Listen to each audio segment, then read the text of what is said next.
Hi everyone.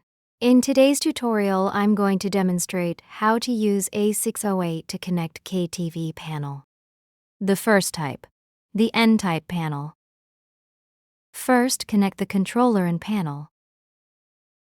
Long press the menu button of the controller to enter the menu. Click SPI. Change type. Long press EN button to save. Long press EN button to return. At this time, we can adjust the light brightness, turn on and off the lights, and other functions through the N-type panel. The second type, the A-type panel.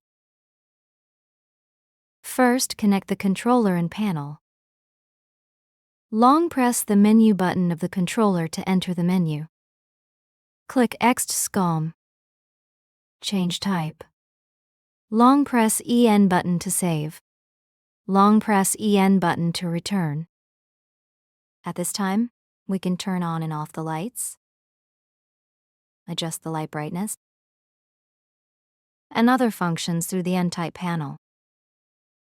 The above is all about Connect KTV panel. For other operations, please refer to the manual.